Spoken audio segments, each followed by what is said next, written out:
Marcus Chen wiped the grease from his hands as he stepped out of his cramped workshop aboard Station Theta 7. The mining station orbited a gas giant in the outer rim, far from the bustling trade routes where most humans made their living. He preferred it that way. Out here he could tinker with salvaged parts and broken machinery without anyone questioning his methods or telling him there were proper procedures to follow. The human engineer had always been different from his colleagues. While they followed standard protocols and used approved components, Marcus saw potential in everything. A burned-out plasma conduit could become part of a water filtration system. Damaged hull plating might serve as armor for mining equipment. His workshop was a maze of spare parts, half-finished projects, and contraptions that shouldn't work but somehow did. That's why he wasn't entirely surprised when the station commander brought him an unusual request. The commander, a gruff woman named Captain Rodriguez, had seen stranger things in her 20 years of service, but even she seemed unsettled. "We've got a situation in Medical Bay 3, she told Marcus as they walked through the station's narrow corridors. "Yesterday, one of our mining crews found something in the asteroid field." "Not something. Someone." Marcus raised an eyebrow. "Survivors from a wreck?" "That's the thing. There was no wreck. No debris field. No distress signal. Just a life pod, ancient design, drifting alone in space. The occupant is alive, but barely. Dr. Petrov says he's never seen anything like it." They entered the medical bay, and Marcus understood what the captain meant.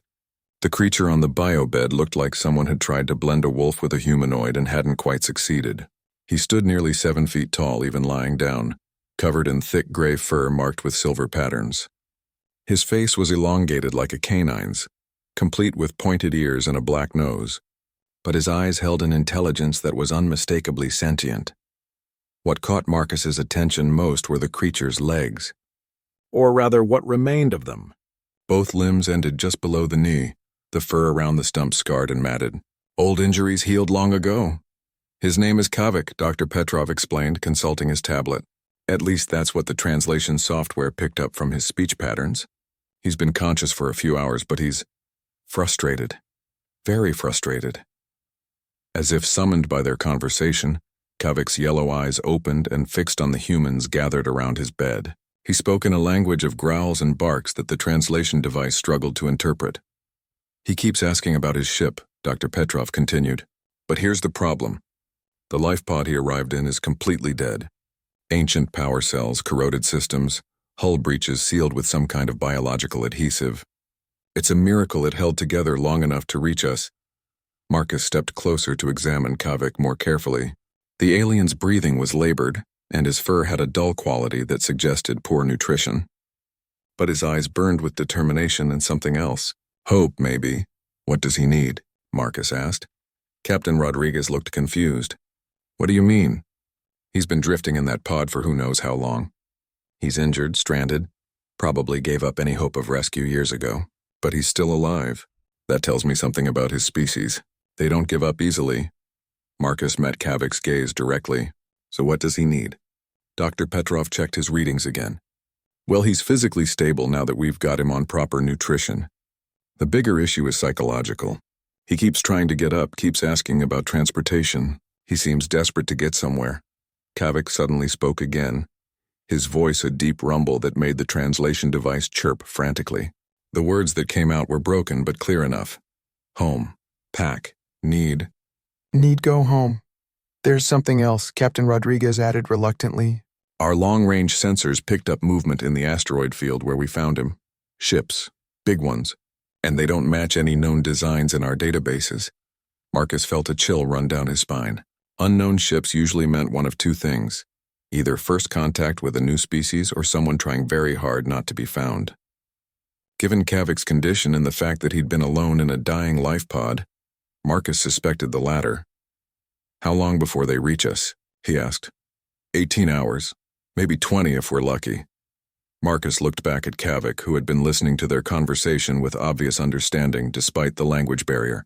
The alien's ears were pressed flat against his head, and his hands had curled into fists. Fear. He was afraid of whoever might be coming. "Captain," Marcus said slowly, "I need access to the station's fabrication facilities. All of them." "What for?" "I'm going to build him a ship." Rodriguez stared at him. Marcus, that's impossible. Even our fastest construction crews would need weeks to build anything spaceworthy. And we don't have the materials for a proper vessel. Marcus was already calculating in his head, mentally cataloging every piece of salvage in his workshop, and every spare component in the station's storage bays. It would be the most ambitious project he'd ever attempted, combining human engineering with improvisation on a scale that bordered on insanity. But as he looked at Kavik's desperate expression, he knew he had to try. There was something about the alien that reminded him of every underdog he'd ever encountered, every broken machine he'd refused to give up on. Sometimes the impossible just needed someone stubborn enough to ignore the word impossible.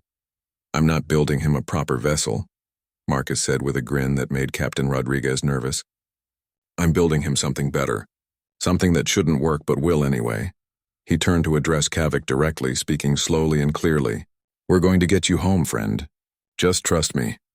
For the first time since awakening, Kavik's ears perked up and something that might have been a smile crossed his lupine features. Marcus spent the next 2 hours in his workshop, pulling apart machines and sorting components with the focused intensity of someone solving a puzzle where lives depended on the answer. Kavik had insisted on coming with him despite Dr. Petrov's protests, propelling himself through the corridors using his powerful arms and a makeshift wheeled platform that Marcus had quickly assembled from spare parts. "Your species builds interesting things," Kavik said, his English improving rapidly as the translation device learned his speech patterns. He gestured toward a half-finished atmospheric recycler that Marcus had been working on. "This should not function, but it does. How?"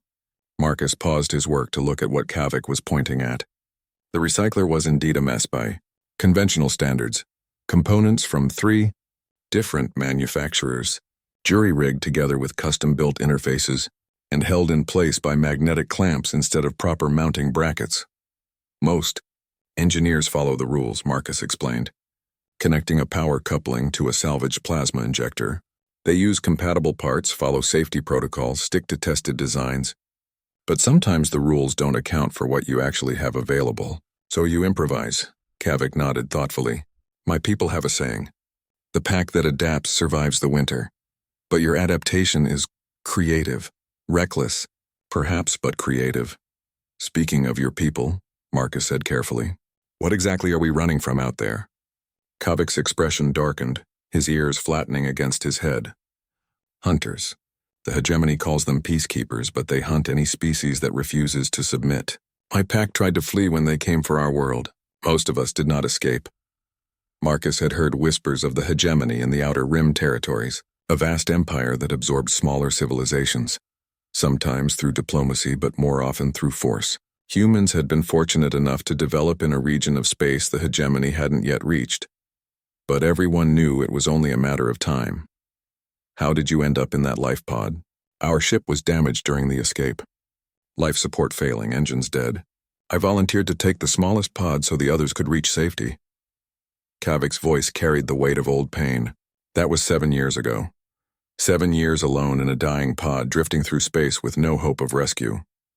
Marcus couldn't imagine the mental strength required to survive that ordeal. He looked at Kavik with new respect. "Well, we're going to make sure you get back to them," Marcus said firmly. "But I need to understand what we're dealing with. These hunters, what kind of ships do they use?" "Fast interceptors, heavily armed. They rely on speed and firepower to overwhelm their targets before they can escape." Kavik paused, studying Marcus's collection of mismatched components. "What you are building, it will be small, yes?" "Small and fast?" "Small, definitely. Fast," Marcus grinned. "That depends on how crazy you're willing to let me get with the propulsion system." He led Kavik to the back of the workshop where his most ambitious project sat covered by a tarp. When he pulled it away, it revealed something that looked like a torpedo had been crossed with a racing shuttle and assembled by someone who had never seen either. The hull was barely 12 feet long and shaped like a flattened teardrop. Instead of a single engine, it had 6 smaller thrusters arranged in a hexagonal pattern around the rear. The cockpit was a transparent aluminum bubble that offered maximum visibility, but minimal protection. Everything about it screamed prototype and death trap in equal measure. "I call her the Minnow," Marcus said proudly. "She's built for speed and maneuverability, not comfort or safety. Single-seat design, minimal life support, and a power plant that's probably twice as large as it should be." Kavik circled the small craft, his yellow eyes taking in every detail. This was meant for human physiology. I'm larger and my legs already thought of that. Marcus opened a panel near the cockpit. The control system is completely modular.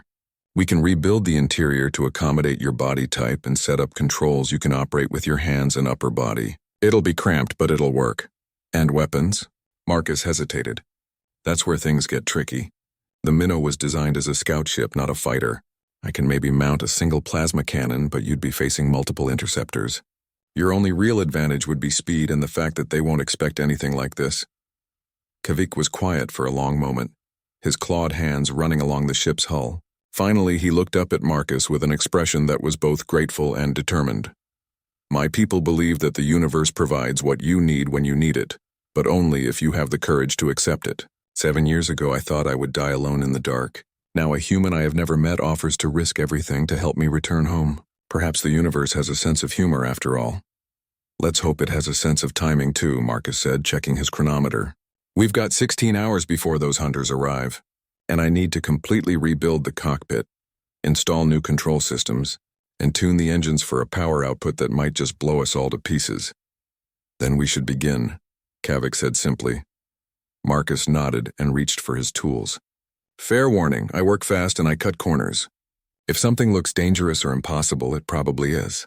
But it might also be our only chance. Human, Kavik said with what Marcus was beginning to recognize as his version of a smile. I have spent 7 years in a metal coffin waiting to die. Dangerous and impossible sound like vast improvements. Outside the workshop, Captain Rodriguez was coordinating the station's defensive preparations and trying not to think about what Marcus was attempting. In the asteroid field, ships with predatory lines continued their approach, growing larger on the sensors with each passing hour. And in a cramped workshop filled with the controlled chaos of human engineering, 2 very different beings worked side by side to build something that had no right to exist, but might just save both their lives. The next 10 hours passed in a blur of sparks, cursing and increasingly creative solutions to problems that shouldn't have existed. Marcus had torn out the Minnow's entire cockpit and was rebuilding it from scratch, while Kavik proved surprisingly adept at electronics work despite his large clawed hands. Your people have remarkable fine motor control for your size, Marcus observed as Kavik carefully soldered a connection between 2 incompatible circuit boards. Necessity.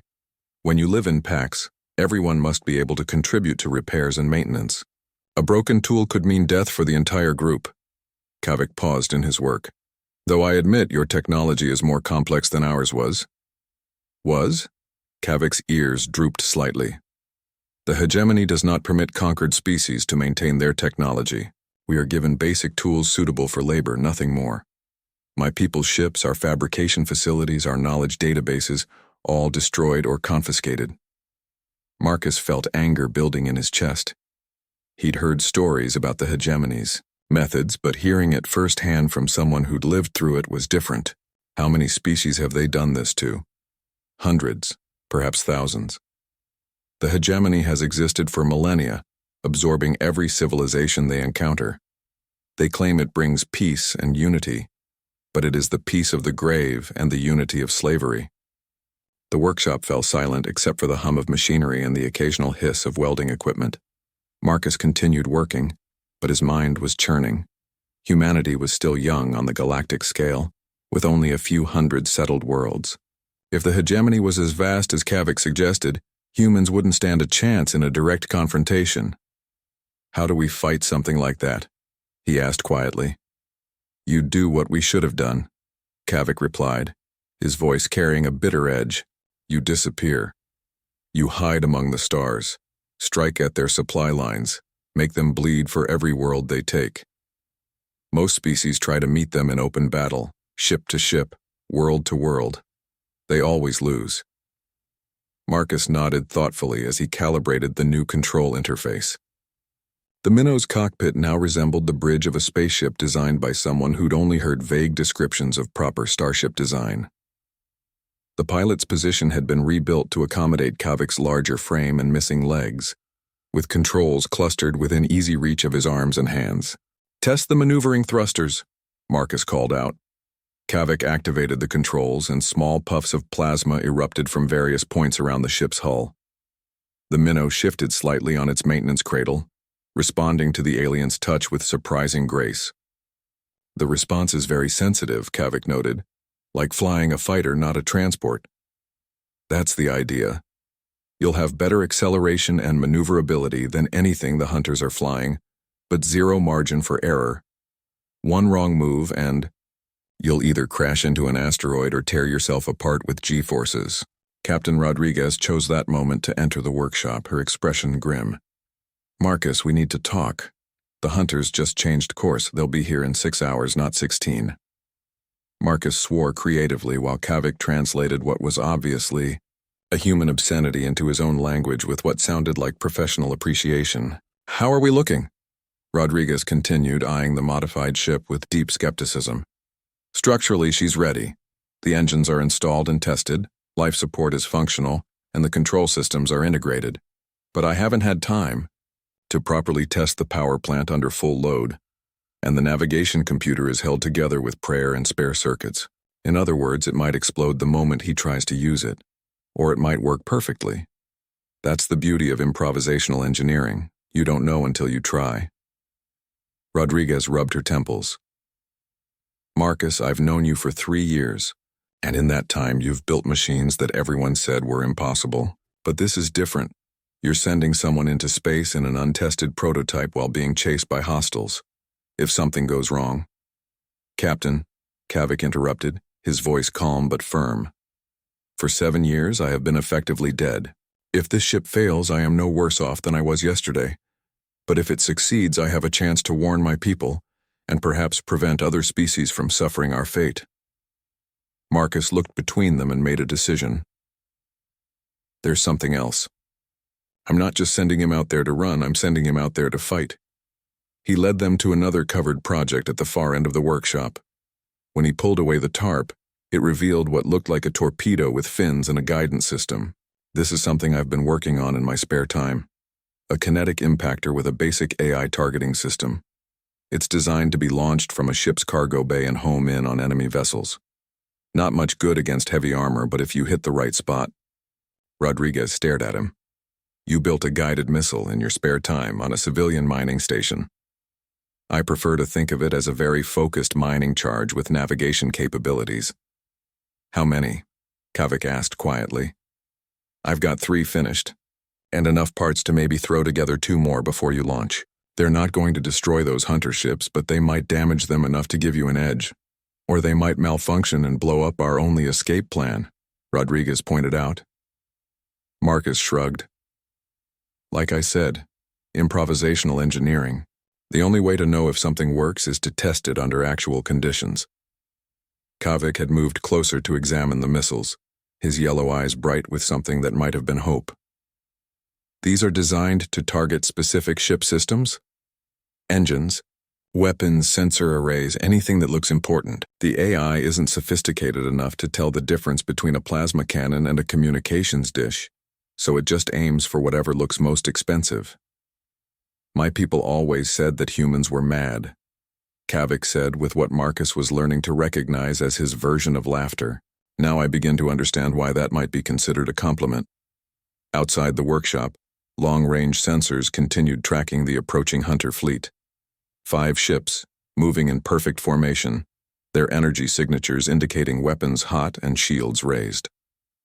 On Station Theta 7, a human engineer and an alien refugee worked frantically to finish a ship that had no business existing, while around them, the universe held its breath and waited to see if madness could triumph over overwhelming odds.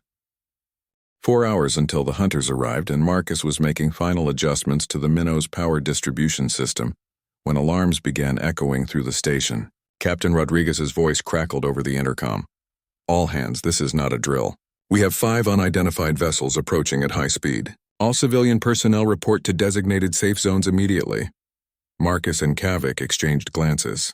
They both knew the safe zones were little more than reinforced compartments that might protect against hull breaches but would be useless if the hunters decided to board the station.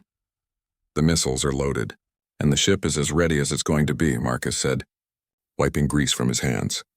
But Kavik, I need you to understand something. This isn't just about getting you to safety anymore. Kavik tilted his head in the universal gesture of curiosity that seemed to transcend species. Explain. Those hunters didn't come here by accident. Somehow they tracked you to this station, which means they either have technology we don't understand or someone gave them information. Either way, they now know about us. The implications hung in the air between them. Station Theta 7 housed nearly 2,000 human miners, engineers, and support staff.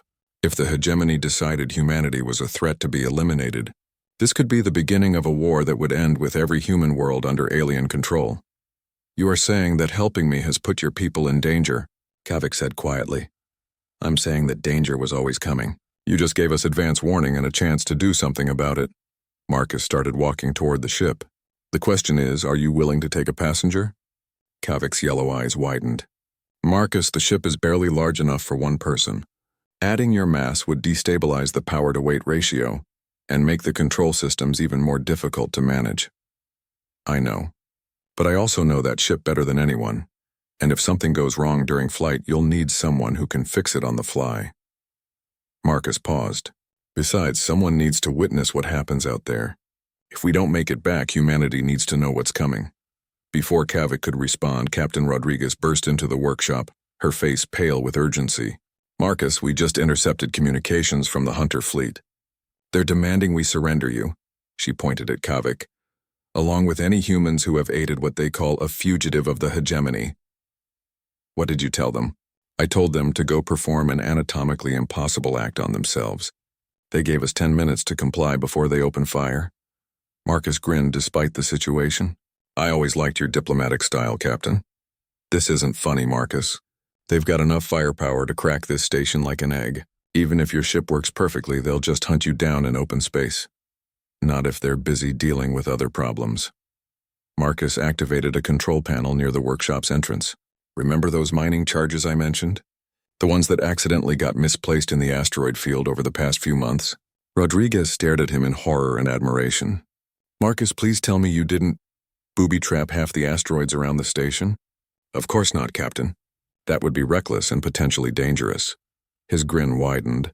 I booby-trapped all of them. The workshop fell silent except for the distant sound of klaxons and the hum of machinery. Kavik broke the silence with what sounded suspiciously like laughter. Human, your species terrifies me almost as much as it amazes me. How long will the explosives delay them? Long enough to get clear of the immediate area, assuming the ship holds together under combat acceleration. Marcus began running through the pre-flight checklist on his tablet. The charges are set to detonate in sequence, creating a debris field that should mask our escape vector. After that, we're on our own. Captain Rodriguez checked her chronometer. 6 minutes.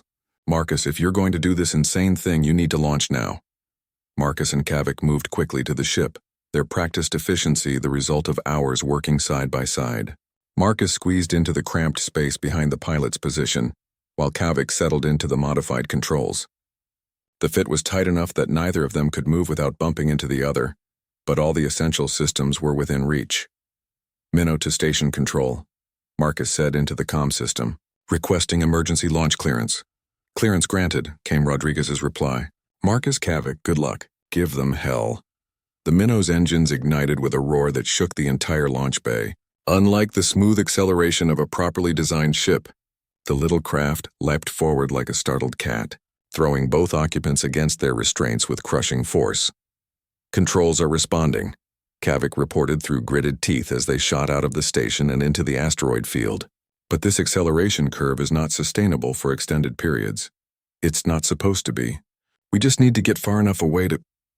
Marcus was cut off as proximity. Alarms screamed and the ship's sensors detected multiple energy signatures converging on their position.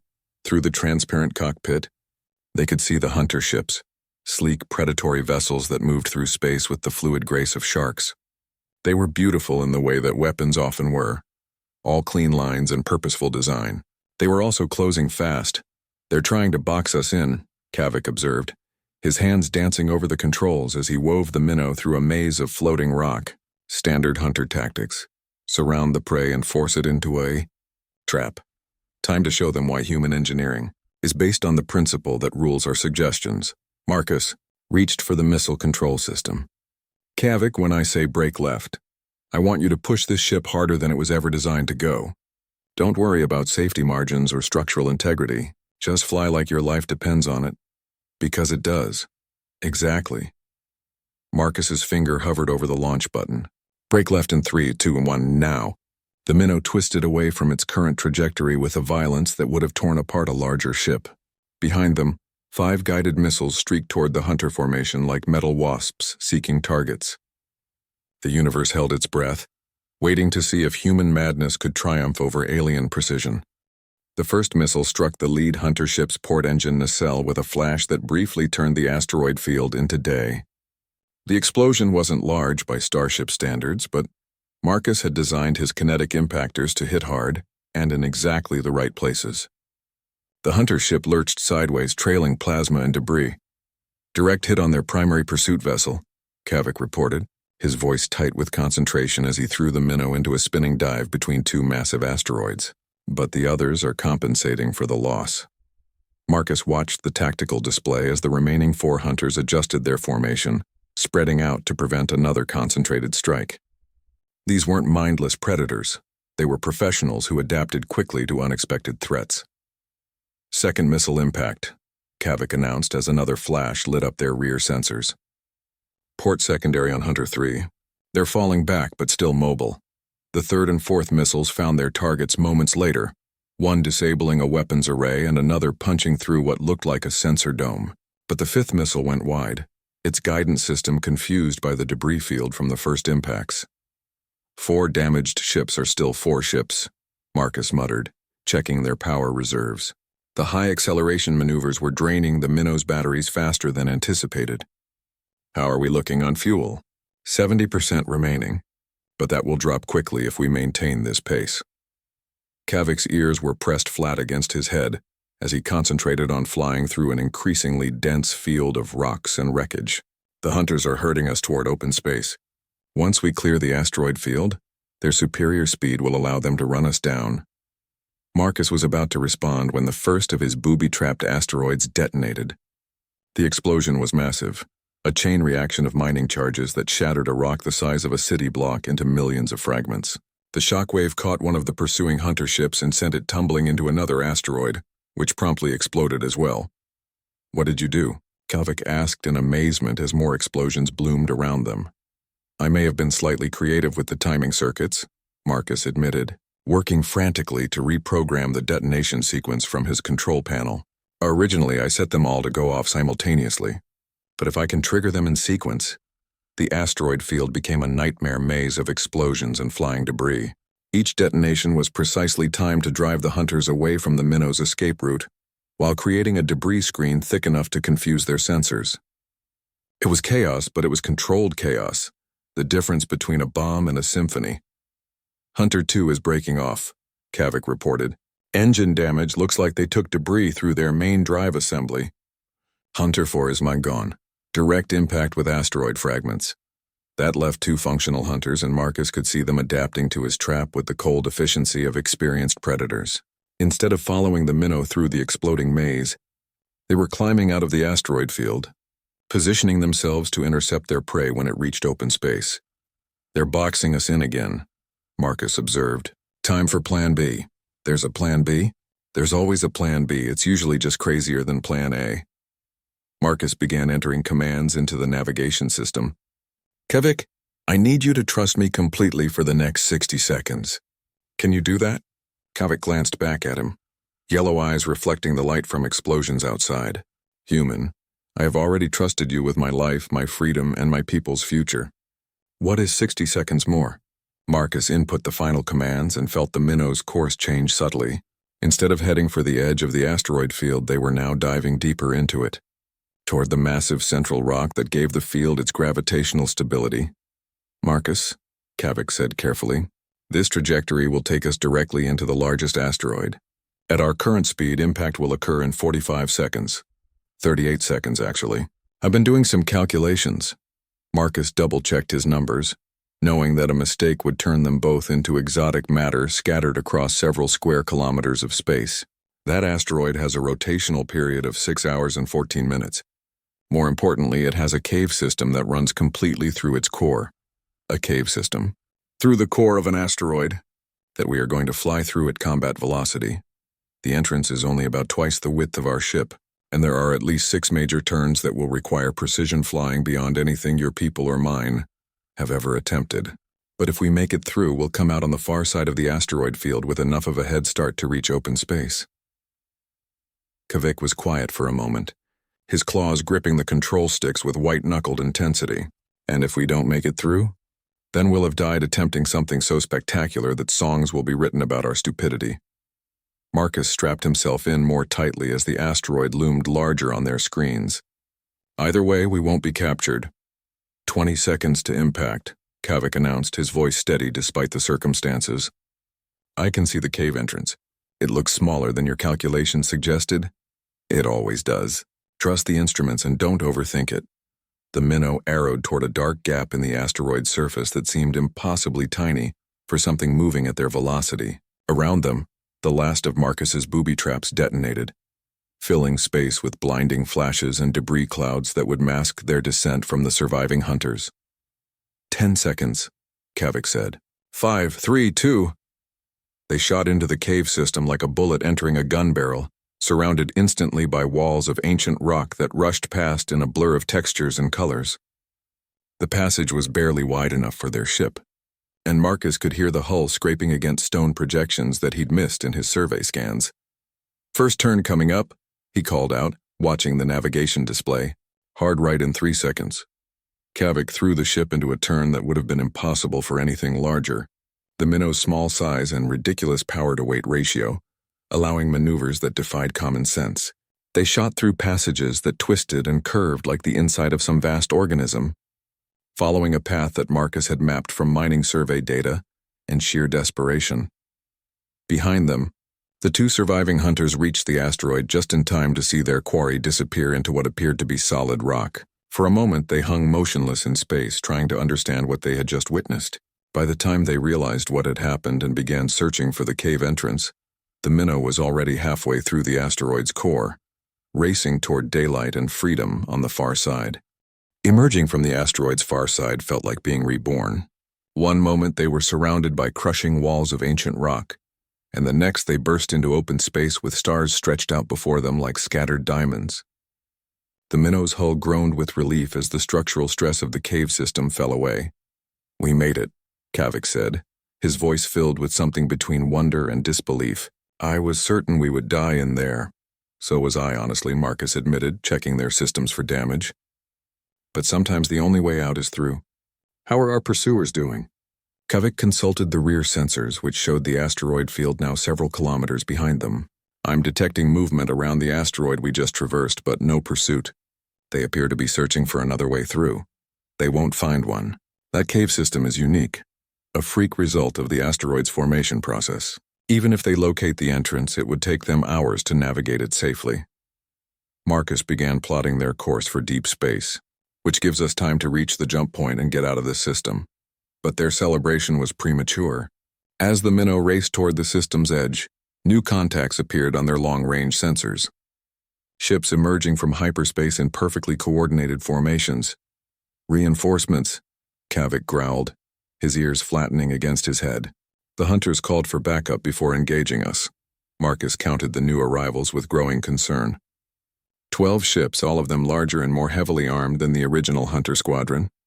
They were spreading out across the system in a search pattern designed to catch anything trying to escape. They're not taking any chances this time, he observed. Professional military formation, overlapping sensor coverage, multiple intercept vectors. Even if we had a full-sized warship, getting past them would be nearly impossible. Then we do what my people should have done from the beginning, Kavik said, his voice taking on a hard edge. We make them pay for every meter. Marcus was about to ask what he meant when Kavik began entering commands into the ship's computer with practiced efficiency. The navigation display changed, showing not a course for the system's edge but a trajectory that would take them directly toward the largest concentration of enemy ships. Kavik, what are you doing? Something I learned during the evacuation of my homeworld. When you cannot escape overwhelming force, you attack it in a way that makes your enemy believe you are more dangerous than you actually are. Kavik's claws clicked against the control panel as he accessed the ship's communication system. But first we send a message. The transmission that went out was not directed at the hegemony ships. Instead, it was a tight beam broadcast aimed at a specific point in space. Coordinates that meant nothing to Marcus but clearly held significance for Kavik. Pack Leader Thorn. This is Kavik of the Lost Wanderer Pack. If you receive this message, know that the hegemony has found our location and is moving to eliminate all witnesses. The humans of this system have offered aid and sanctuary. They deserve the protection of the pacts. Kavik paused, his yellow eyes reflecting the starlight streaming through the cockpit. I am initiating the final hunt. May the spirit of the pack guide my claws and teeth. End transmission? Final hunt? Marcus asked, though he suspected he already knew the answer. A ritual combat where a lone warrior engages superior forces to buy time for the pack to escape or to prove their worthiness for the eternal hunt. It traditionally ends in death, but death with honor. Kavik's hands moved over the controls with calm precision. The message I sent will reach the refugee fleet where my people wait. They will know what happened here, and they will remember the humans who chose to help rather than surrender a refugee to his enemies. Marcus felt something cold settle in his stomach. You're planning to fight 12 ships with one barely armed prototype. I am planning to die in a way that makes our enemies hesitate before they attack another human settlement. Sometimes the greatest victory is not survival, but making your enemy fear what other surprises you might have prepared. The logic was sound in a terrifying way, but Marcus couldn't accept it. He'd spent hours building this ship, watching Kavik work with quiet dignity despite his injuries, listening to stories about a proud people reduced to scattered refugees. The idea of it all ending in a hopeless last stand felt wrong on every level. There's another option, Marcus said slowly, his engineer's mind already working on the problem. What if instead of making them think we're more dangerous than we are, we actually become more dangerous than we should be? Kavik glanced back at him. Explain. Marcus called up the ship's power distribution display. The minnow was designed with an oversized power plant because I wanted maximum acceleration. But there's another way to use all that excess energy. The ship's hull is honeycombed with magnetic field generators for the artificial gravity and structural integrity systems. If I reroute power from life support and non-essential systems, you could turn the entire ship into a weapon, Kavik finished, understanding immediately. A kinetic missile guided by living beings instead of artificial intelligence. Not just any kinetic missile.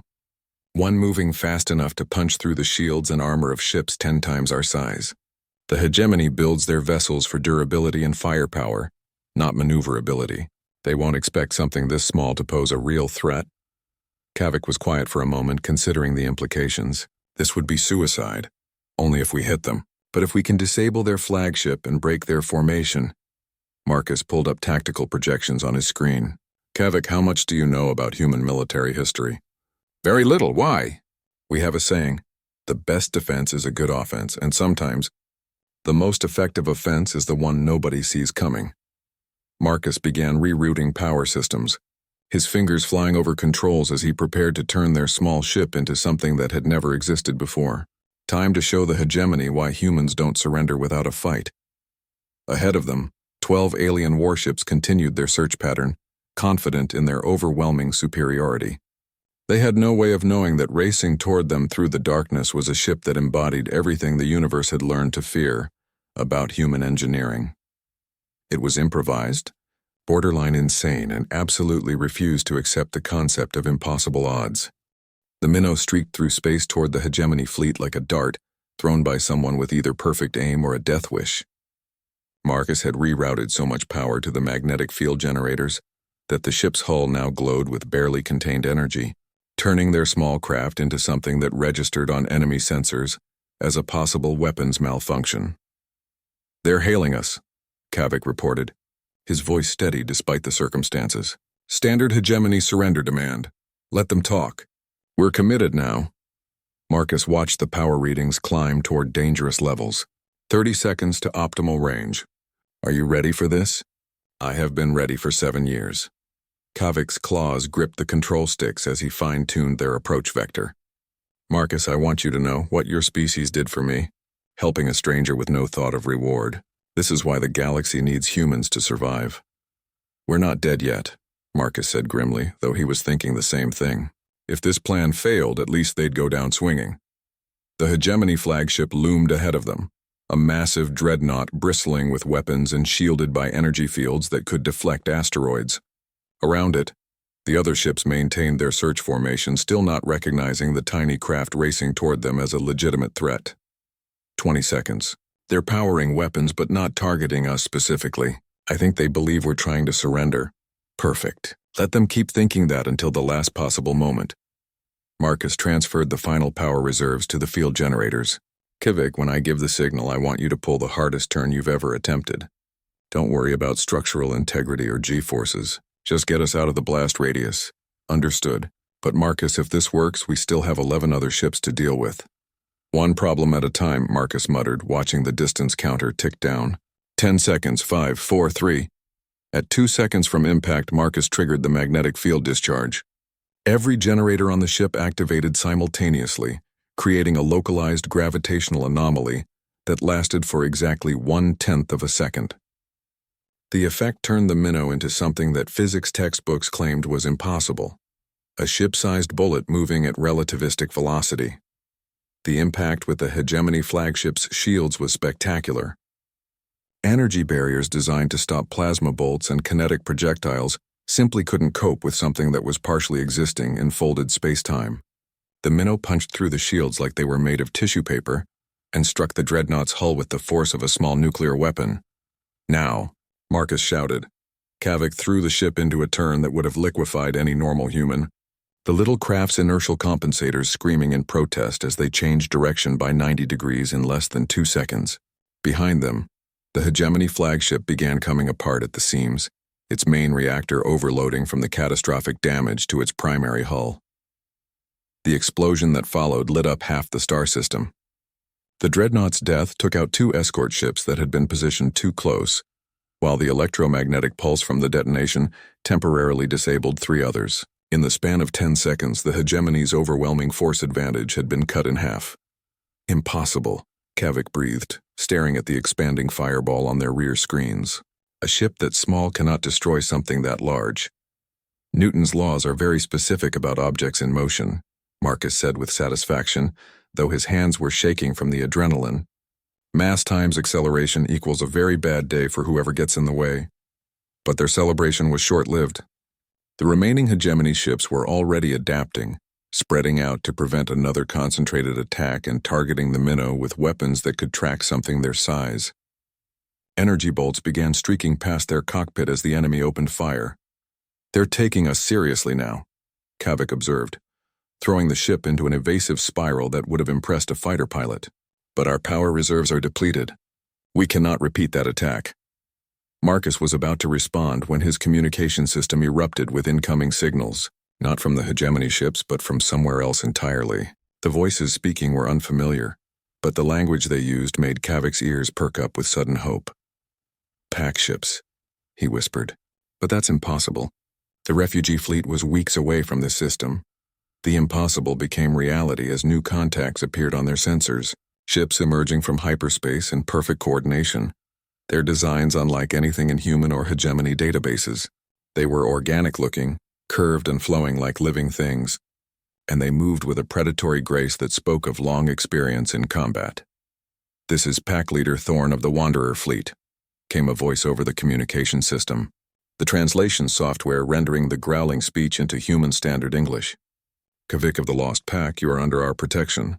All Hegemony vessels withdraw immediately or face the consequences of attacking refugees under Pack Sanctuary." The response from the Hegemony commander was predictably hostile, demanding surrender and threatening retaliation. It was a mistake.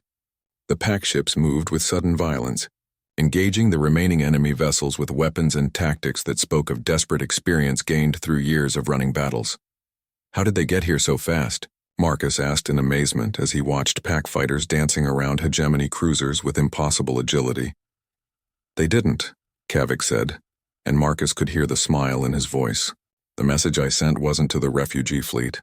It was to the scout ships that have been following us for the past 3 days, staying just out of sensor range." "You knew we were being tracked?" "I hoped we were. When a Pack member goes missing, the others never stop searching. My people have been looking for me for 7 years. And when my LifePod's beacon finally activated after reaching this system, they came to investigate. The battle was turning rapidly in favor of the pack ships.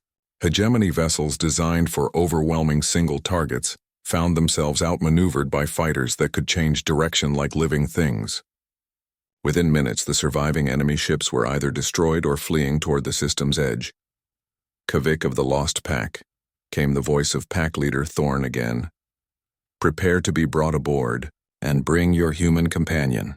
We have much to discuss. As the minnow was drawn into the landing bay of the pack flagship, Marcus felt a mixture of exhaustion and exhilaration. They had done something that should have been impossible, survived a confrontation that should have killed them and possibly changed the balance of power in this region of space. So what happens now? He asked as they prepared to meet Kavik's people. Now, Kavik said, his yellow eyes bright with something that might have been hope.